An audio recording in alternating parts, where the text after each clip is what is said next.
আমরা বলেছি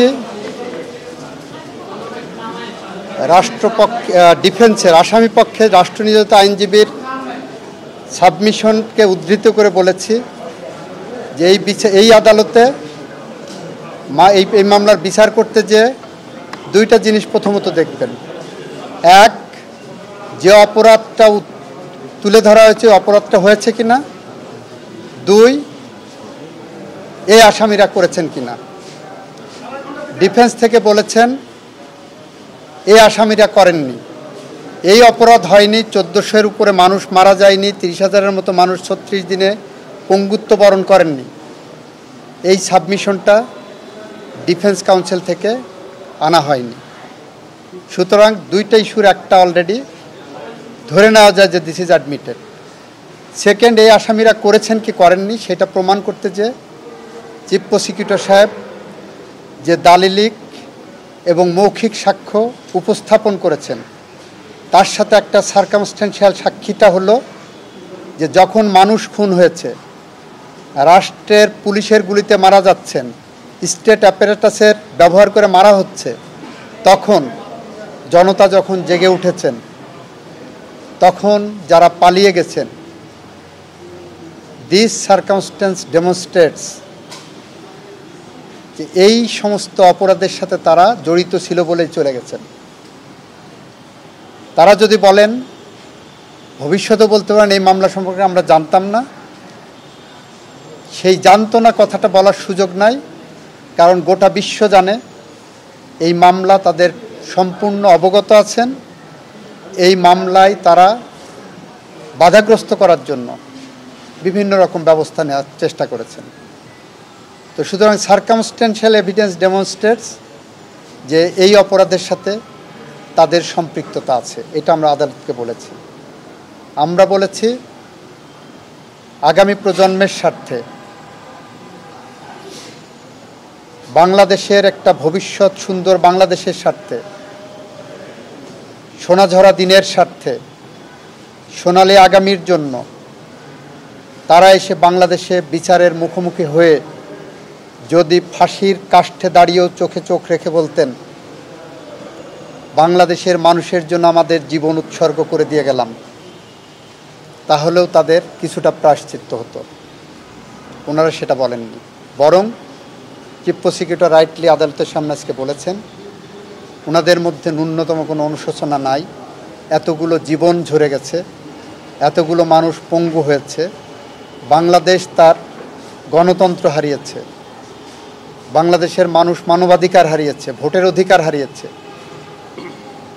এর জন্য এই আসামিদের ন্যূনতম কোনো অনুশোচনা নাই, এটাই সবচেয়ে দুঃখের ব্যাপার।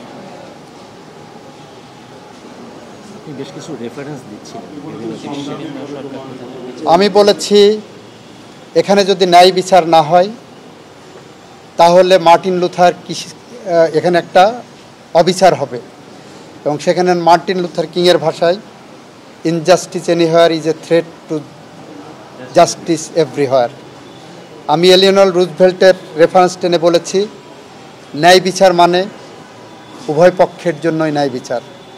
বাইরে কেউ কেউ বলছেন আসামিরা ন্যায় বিচার পাবে কিনা, এই 1400 মানুষ হত্যাকাণ্ডের শিকার হয়েছে তারা ন্যায় বিচার পাবেন কিনা, 30,000 মানুষ পঙ্গুত্ব বরণ করেছেন তারা ন্যায় বিচার পাবেন কিনা, এটাও কিন্তু ন্যায় বিচারের মানদণ্ডে একটা প্রশ্নবোধক চিহ্ন। এটা বলেছি।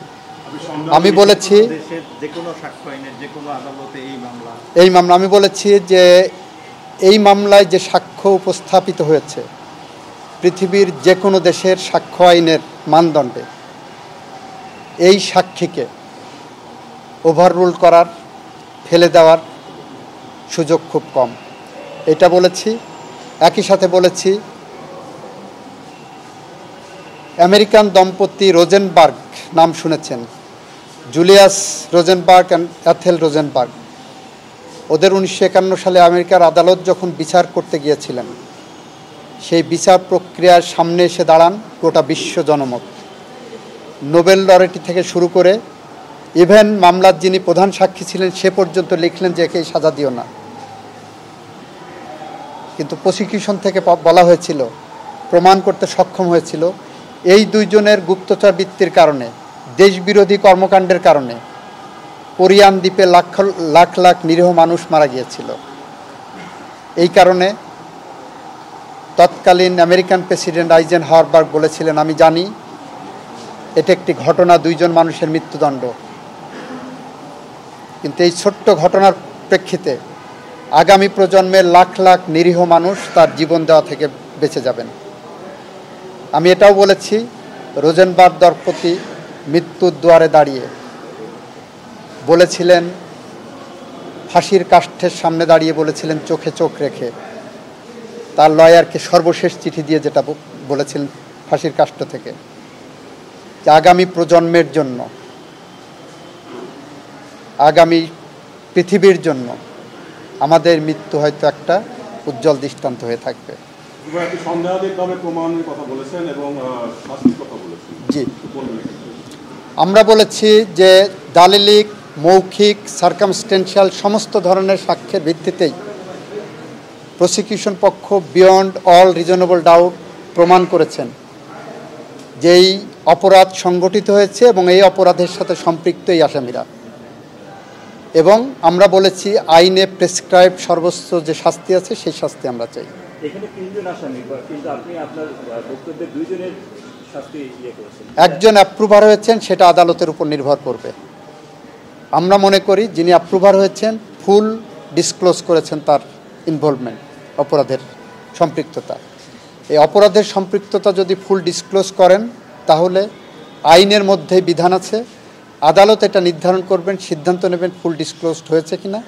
যদি ফুল ডিসক্লোজড হয়ে থাকেন তাহলে ওনাকে একভাবে ট্রিট করবেন, আদালত যদি মনে করেন ফুল ডিসক্লোজড হয়নি ওনাকে অন্যভাবে ট্রিট করবেন। আপনি বলেছেন যে রাষ্ট্রীয় পৃষ্ঠপোষকতায় এই ঘটনাগুলো ঘটেছে এবং যদি রাষ্ট্রীয় স্টেট অ্যাপারেটাস ব্যবহার করে।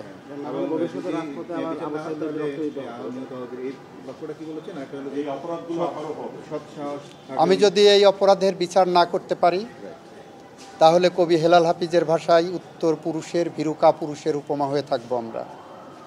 আমি বলেছি এই অপরাধের যদি বিচার না হয়, এই আসামিরা যদি খালাস পায়, তাহলে এই ধরনের অপরাধ আগামী প্রজন্মের সামনে আরও আসবে। 5 বছরের শিশু এভাবে গুলিবিদ্ধ হয়ে মারা যাবে, 10 বছরের আনাস গুলিবিদ্ধ হয়ে মারা যাবে, মুগ্ধ পানি বিতরণ করতে যে মারা যাবে, আবু সাইদ প্রতিবাদ করতে যে বুক চিতিয়ে বুকে রক্ত রাজপথে ঢেলে দেবে। সুতরাং এইগুলো ভবিষ্যৎ প্রজন্মেরকে রক্ষা করার জন্য এই ন্যায় বিচার অনেক বেশি জরুরি। এইটা বলতে যে আমি বিশ্বের দেশে দেশে ক্রাইম এগেনস্ট হিউম্যানিটির মুখোমুখি হয়েছিলেন যে সমস্ত রাষ্ট্র এবং সরকার প্রধান, তাদের একটি তালিকা উপস্থাপন করেছি। এবং বেশিরভাগ দেখবেন 40-এর দশকে ইউরোপ থেকে এশিয়া, চায়না থেকে জাপান, হাঙ্গেরি থেকে বুলগেরিয়া, রোমানিয়া, সমস্ত দেশে দেশে 40 এবং 50-এর দশকে মানবতা বিরোধী অপরাধের বিরুদ্ধে সে দেশের বিচার ব্যবস্থা জেগে উঠেছিল বলেই সে দেশে এখন মানবতা বিরোধী অপরাধ সংগঠিত হয় না। জাপানের মিনিমাম 7-8 জন প্রাইম মিনিস্টার এবং গভর্নর জেনারেলদেরকে কাউকে ঝুলিয়ে কাউকে হ্যাং করে মারা হয়েছে। আমরা সমস্ত তথ্য আদালতের সামনে উপস্থাপন করছি, এটা আপনাদের সামনে উজ্জ্বল দৃষ্টান্ত। আজ জাপানে মানবতা বিরোধী অপরাধের কথা চিন্তাও করতে পারেন না। আজকে চীনে মানবতা বিরোধী অপরাধ হয় না, আজকে ইউরোপে মানবতা বিরোধী অপরাধ সংগঠিত হয় না। কেন হয় না? কারণ 40 এবং 50-এর দশকে এই সমস্ত বিশ্বের দেশে দেশে এই বিচার হয়েছে এবং মানবতা বিরোধী অপরাধের মুখোমুখি হয়েছেন সরকার এবং রাষ্ট্রপ্রধানরা। আমরা পুরো তালিকাটা দিয়ে দিয়েছি। আপনার দাবির প্রেক্ষিতে চেয়ারম্যান স্যার তিনি বলছিলেন যে জাস্টিস উইল ডান, এবং তিনি আপনাকে ইনশিওর করছিলেন যে দুই পক্ষই যাতে কি বলছিলেন যদি একটু বলেন। চেয়ারম্যান সাহেব বলেছেন ন্যায় বিচার অর্থ হলো দুই পক্ষই ন্যায় বিচার পাবেন।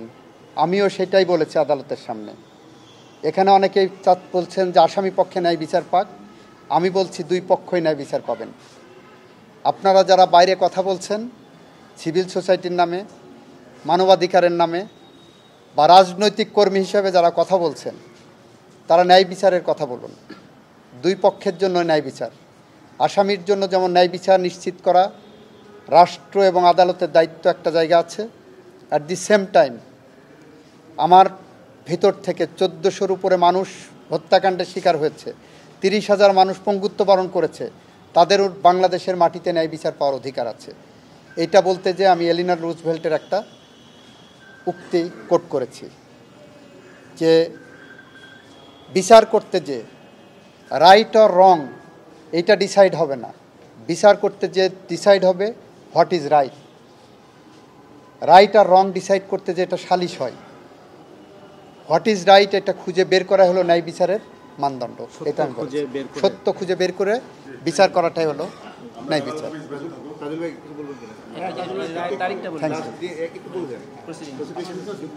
আচ্ছা, আমরা প্রধানত বলার চেষ্টা করেছি যে ডিফেন্স সাইড যে কয়েকটা আর্গুমেন্ট করেছিলেন যে এই আইনটা খুব কঠিন, এই কথাটা বলার চেষ্টা করেছিলেন।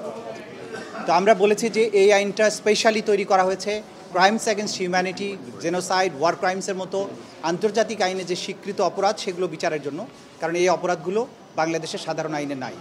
সেই কারণে এই আইনটা স্পেশালি তৈরি করা হয়েছে। আর এই আইনটা সম্পূর্ণভাবে আন্তর্জাতিক স্ট্যান্ডার্ডকে সামনে রেখে তৈরি করা হয়েছে। এই সরকার ক্ষমতায় আসার পরে এই আইনটাকে আন্তর্জাতিক স্ট্যান্ডার্ডের সাথে কম্প্যাটিবল করার জন্য অ্যামেন্ডমেন্ট আনা হয়েছে। আইসিসি রোম স্ট্যাটিউট, অর্থাৎ যেটা জাতিসংঘের আন্ডারে পরিচালিত যে আন্তর্জাতিক অপরাধ আদালত, সেইখানে যে আইন, সেইটার যে এলিমেন্টস অফ ক্রাইমস, সেখানে রুলস অফ প্রসিডিওরের যে বিধানগুলো আছে সেগুলো আমরা আমাদের আইনে ইনকর্পোরেট করে এই আইনটাকে আন্তর্জাতিক আইনের সাথে সমান করা হয়েছে, সেই মানের তৈরি করা হয়েছে। সুতরাং এই আইন নিয়ে তাদের যে যুক্তি সেটা গ্রহণযোগ্য নয়। দ্বিতীয়ত আমরা বলার চেষ্টা করেছি যে কোয়ালিটি অফ এভিডেন্স আমরা এখানে যেটা প্রডিউস করেছি, যে এভিডেন্স এখানে আমরা উপস্থাপন করেছি এটা হিমালয়ের মতো দৃঢ়, ক্রিস্টালের মতো স্বচ্ছ। এই এভিডেন্স নিয়ে যেমন লার্নেড অ্যাটর্নি জেনারেল বলেছেন যে দুনিয়ার যে কোনো আদালতে যদি আপনি এই এভিডেন্সগুলো তুলে ধরেন তাহলে এই অপরাধীদের অপরাধ সুস্পষ্টভাবে প্রমাণিত হবে। আমরা লাইভ উইটনেস এনেছি, ডিজিটাল এভিডেন্স এনেছি, এবং যারা এই এভিডেন্সগুলো জেনারেট করেন, যেখানে তিনি কথাগুলো বলেছেন, সেই সমস্ত সংশ্লিষ্ট ব্যক্তিদেরকে আদালতে উপস্থাপন করেছি। যাকে অর্ডার দেওয়া হয়েছে তিনি এসে আদালতে সাক্ষী দিয়েছেন। সুতরাং এই এভিডেন্সগুলোকে অকাট্যভাবে যেহেতু প্রমাণ হয়েছে, এগুলো কাট করার মতো কোনো শক্তি ডিফেন্সে ছিল না, এটা আমরা বলেছি। সে কারণে এই অপরাধ সন্দেহের ঊর্ধ্বে প্রমাণিত হয়েছে, সেটা আমরা বলেছি। ফাইনালি আমরা যেটা বলেছি যে এইখানে যারা আসামি, ফাইনাল রায় দেওয়ার সময়ে তাদের আচরণটাকে মিটিগেটিং ফ্যাক্টর হিসাবে বিবেচনা করা হয়, যে অপরাধ করার পরেও তার পরবর্তী আচরণটা ভালো ছিল, তাকে শাস্তি কম দেওয়া যেতে পারে। কিন্তু আমরা দেখিয়েছি বা দেখাচ্ছি যে যারা এখানে আসামি ছিলেন তাদের পরবর্তী আচরণ, তাদের মধ্যে কোনো অনুশোচনা নেই। এতগুলো মানুষ হত্যার পরে এইভাবে গণহত্যা চালানো, যদিও আন্তর্জাতিক আইনের গণহত্যা না, মাস কিলিংয়ের মাধ্যমে বাংলাদেশে যে পরিবেশ তৈরি করা হয়েছিল, যেভাবে তিনি এত সংখ্যক মানুষকে আহত করেছেন, অঙ্গহানি করেছেন, বাংলাদেশকে বদ্ধভূমিতে পরিণত করেছিলেন, তার জন্য তার কোনো অনুশোচনা নেই। উল্টো তিনি সোশ্যাল মিডিয়ায় নানানভাবে হুমকি দিচ্ছেন, যারা মামলা করেছে, যারা সাক্ষী দিয়েছে তাদেরকে হত্যা করার জন্য, তাদের বাড়িঘর জ্বালিয়ে দেওয়ার জন্য হুমকি দিচ্ছেন। সর্বশেষে কদিন আগে তিনি চেষ্টা করছেন বাংলাদেশে একটা গৃহযুদ্ধ লাগানোর জন্য। তিনি সেনাবাহিনীকে উস্কানি দিয়েছেন যে তোমাদের কিছু কিছু অফিসারের বিচার হচ্ছে, তোমরা এর বিরুদ্ধে রুখে দাঁড়াও। কিন্তু দেশপ্রেমিক সেনাবাহিনী সেই তার উস্কানিতে পা দেননি। বাংলাদেশের দেশপ্রেমিক মানুষ এই উস্কানি বুঝতে পেরেছেন, তারা উস্কানিতে পা দেননি। শুধুমাত্র যাদের বিরুদ্ধে অপরাধের সুস্পষ্ট প্রমাণ আছে, বিচারের প্রক্রিয়া তাদেরকে আনা হয়েছে, এবং সেনাবাহিনী সেটা তাদের আইনের শাসনের প্রতি, ল অফ দি ল্যান্ডের প্রতি তাদের সুদৃঢ় অঙ্গীকারের কথা বলেছেন এবং সেটা প্রমাণ করে তারা দেখিয়েছেন। সুতরাং এইসব উস্কানি তাদের বিফলে গেছে। কিন্তু আমরা যেটা বলার চেষ্টা করছি, এইসব কর্মকাণ্ডের মাধ্যমে আসামিরা প্রমাণ করেছেন যে তাদের সামান্যতম অনুশোচনা নেই। তো অনুশোচনাহীন এরকম হত্যাকারীদের ব্যাপারে আদালতের দৃষ্টিভঙ্গি স্বচ্ছ থাকা উচিত, যে এরা কোনো রকমের অনুকম্পা পাবার যোগ্য নয়। এটা আমাদের সর্বশেষ সাবমিশন ছিল। এবং আমি বলেছি এই অপরাধের বিচার হচ্ছে এজন্য যে নেভার অ্যাগেইন বাংলাদেশে কখনো আর এরকম দিন যেন ফিরে না আসে, এইভাবে শিশুদেরকে রাজপথে জীবন দিতে না হয়, এইভাবে ভয় এবং আতঙ্কের দিন বাংলাদেশে কখনো ফিরে না আসে। তারিখটা একটু বলে দিবেন। আদালত আগামী 13ই নভেম্বর তারিখ নির্ধারণ করেছেন। ওই দিন তিনি ঘোষণা করবেন কবে রায়টা প্রোনাউন্স করবেন। 13 তারিখে তিনি একটা সংক্ষিপ্ত তারিখ দিয়ে সেই দিন তিনি রায়টা ঘোষণা করবেন। 13 তারিখে for declaration of a pronouncement of the date of judgement, এই জন্য ফিক্স করা হয়েছে। Thank you. Thank you. নাসিবুল্লাহ।